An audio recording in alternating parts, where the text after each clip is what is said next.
What up, everybody? Thanks for checking into the Brown Mamba podcast. For those of you who don't know, my name is Jackson, and I know it's a Tuesday. A little sick, the last couple of days, so getting to it today. Just wanted to do a quick recap of what happened this weekend in the NFL, and so a couple other things. But before I get started on the usual stuff I talk about, I wanted to quickly big up all the people who march not just here in LA, but all over the country and all over the world, actually, in the Women's March this past weekend. It was truly so beautiful to see so many people, both women, men, guys, girls, boys, like, even kids were out there, marching for something that they believe in. And, like I said, it was honestly beautiful. It wasn't just for women, even though women are the most beautiful thing on this planet and deserve to be treated as such, not just now because of the political and social climate, but forever. Just for, you know, peace and unity and positivity. Again, like I've been saying at the end of my last few podcasts, not just now in 2017, but forever.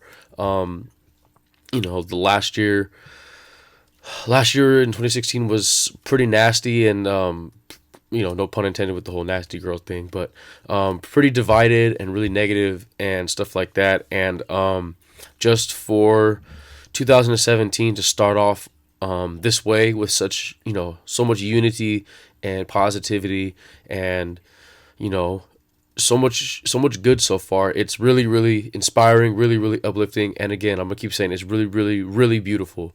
I'm just proud of all my people, all my friends, and the other people I knew that were out there. I didn't get a chance to go, but I wish I was there.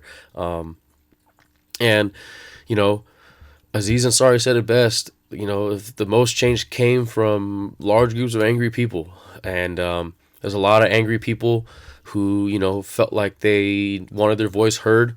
And I mean, I'm not the biggest political dude, so I mean, bear with me for a moment and all this. But ironically, the reason Donald Trump won was because of that same philosophy and that same mentality. There was a lot of people, whether you agree with their reasonings or not, who were very angry with the last 8 years in this country, and they did something about it. And now, again, whether you support it or not, that group made a difference. And now Donald Trump is our president, which is still like so crazy to say, but that's the reality we have to live with.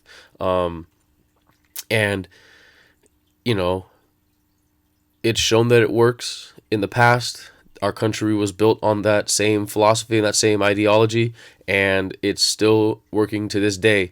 And not just here, but everywhere else around the world. There's just protesting and stuff going on. And so I hope that this past election and this past political stuff and all that stuff going on really gets more people involved in not just politics as a whole, not like that stuff, but just political issues, social issues, stuff like that. Not just on a of course on a worldwide level and a national level, but also locally in your own communities. And I just think that nothing but good can come from it.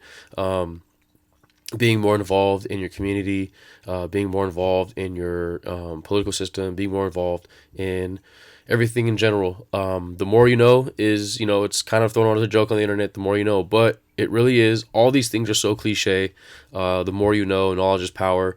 But the biggest cliche that I've just been thinking about this last, whole political thing is, like I said, it's super cliche, super corny, but it's so true, and it's be the change you want to see in the world. And I think that we're off to a great start with that.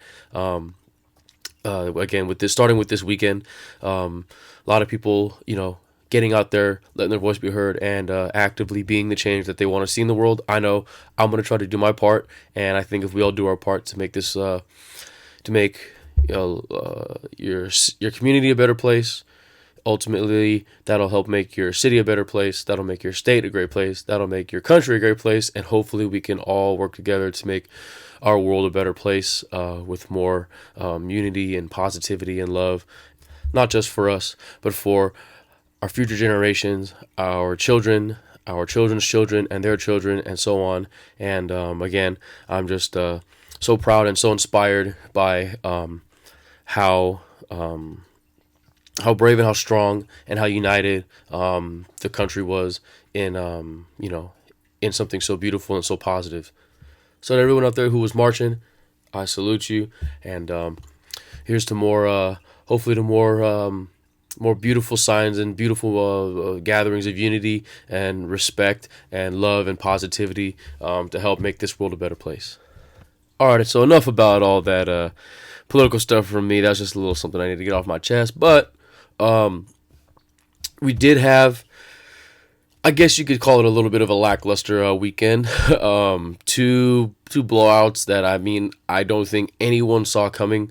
But ultimately, the two best teams consistently all season are gonna face off against each other in the Super Bowl. Excuse me, two of the best teams that are in their respective conferences will be facing off in the Super Bowl this year. The Atlanta Falcons in the NFC, and who would have thought the New England Patriots again out of the AFC. So starting in the NFC, it was a pretty, again, just, I mean, I don't think anyone really saw that coming. I know I didn't. If you listen to my pod before the weekend, but I mean that was pretty bad. I understand that the Packers had a lot of injuries on their team. Jordy Nelson was out there gutting it out with those broken ribs.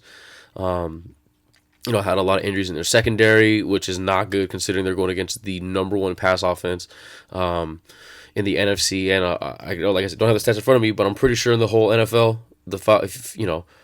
and even if they aren't, they're going against freaking Julio Jones, who, you better be at full strength if you want to stop Julio Jones. And, Mohamed Sanu has been playing great. And so are the rest of the receivers. But yeah, I couldn't just help but feel bad for Cowboy fans, just because I know that they know and everyone else knows that who knows if they would have won, but they definitely would have put on a lot better of a show than that, put up more fight than that. Again, not taking anything away from the Packers. I mean, they played great. Aaron Rodgers literally, I keep saying it, put the team on his back, though, and did all he could. But, I mean, when you're that battered and bruised, it's pretty tough to beat a team as consistently good as the Falcons have been. And yeah, back to the Falcons. I mean, the Patriots are going to have their hands full trying to contain Matt Ryan and Julio Jones. Their offense looks so good right now. And what's crazy is that they've looked this good all year long. Every time you tune into a Falcons game that's, happens to be on Fox, you see it. You see how good they are, you see how consistent they are, and you see how just so poised and relaxed, and, they never seem to be rattled. They're always in control, and,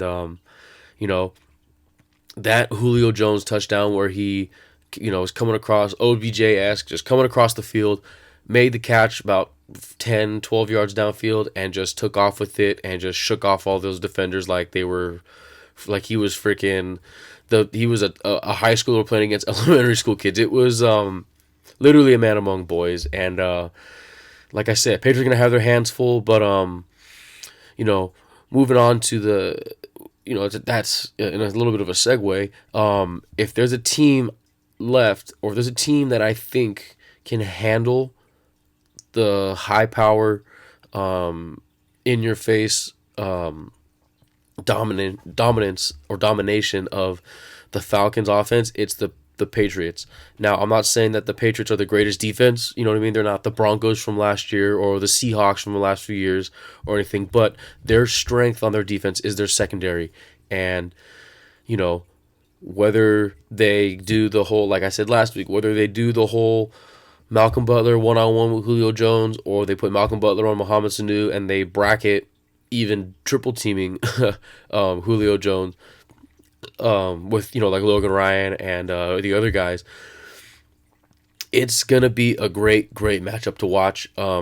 Not just for football nerds who look at little things like that, like myself and others, but for just casual fans in general, because it's going to be a great game, and it's going to be a great matchup to watch throughout the whole game. And you know, like I said, segue into the Pats game again.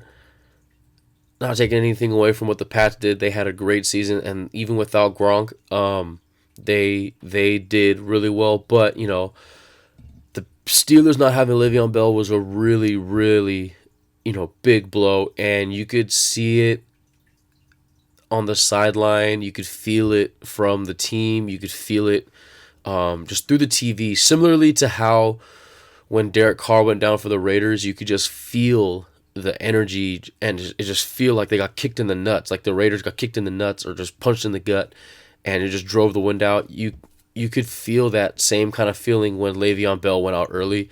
I mean, like I said, not taking anything away from D'Angelo Williams or from Big Ben or AB or anything like that, but you could just feel it. Like you could see his body language that he was like, just that feeling of hopelessness that I like something's wrong and I can't help my team, and that was it, really. I mean, you always say there's a chance, but after that, they really didn't have a chance, and it showed. They got close a couple times, but and then also pairing not having Le'Veon Bell with that touchdown that got called back, and then the goal line stand from the 1 foot line, not the 1 yard line, the 1 foot line for the Steelers, and them not being able to punch it in, having to settle for a field goal. That was, in my opinion, the telltale sign that this is the Pats' day, and this is definitely not the Steelers' day. And I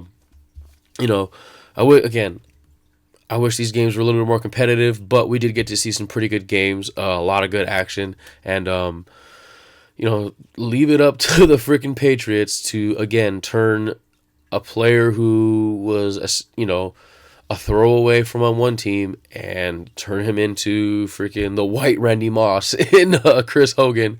I mean, I just don't know how they do it. I mean, I know how everyone knows how they do it. They just happen to find guys who do what they want very specifically, very well. And these guys, they just run really clean routes. They know I mean, fuck, they just same thing, just do their job. That's that's Bill Belichick's saying, is do your job. They all do their job, and they do it really well. They don't ask guys to do too much. They know like I said, they know what they want their guys to specifically do, and they just do it really well. And they have the best quarterback of all time. If Tom Brady wins this Super Bowl, you cannot argue that he is the greatest of all time. I don't care. I think he already is, but you cannot argue that he's the greatest of all time if he wins this. And the greatest of all time is, he rewards his receivers for doing their job. They make sure they're in the right spot, and they know that he will. They know that he'll reward them, and yeah, I mean, what else can I say about the Pats that hasn't already been said? They're really good, and even more impressive is Tom Brady is going to be 40 pretty soon, and he is not showing any signs of slowing down. So that's really all I got for today. Today's was a pretty quick one, I know. Just want to keep these things going, get at least a couple out a week. I'll have a better preview one for the Super Bowl, when it gets closer. I don't really know who's going to win. However, I do know that as much of the underdog story, or as great of an underdog story as it would be for the Falcons to win one, considering like they haven't really won anything in a while. I don't even think at all, actually. There would be nothing sweeter, personally than seeing Tom Brady receive that Super Bowl trophy from Roger Goodell, who's been hiding from them all season long. That would be pretty sweet. I don't care what you say, what you think about Tom Brady, because I like the guy. I mean, whatever. Maybe Bill Belichick's a piece of shit. Who knows? But you can't deny that he's a good coach, and you can't deny that Brady's a great quarterback. So that'd be a pretty cool moment to see. And then I'll also be back later this week with maybe like a little bit of a weekend review type thing. And also I'm going to not make like a full on how I think it should happen, but just some predictions and I think what's gonna happen in the Royal Rumble this weekend. Cause I'm still 10 years old and I still love wrestling. So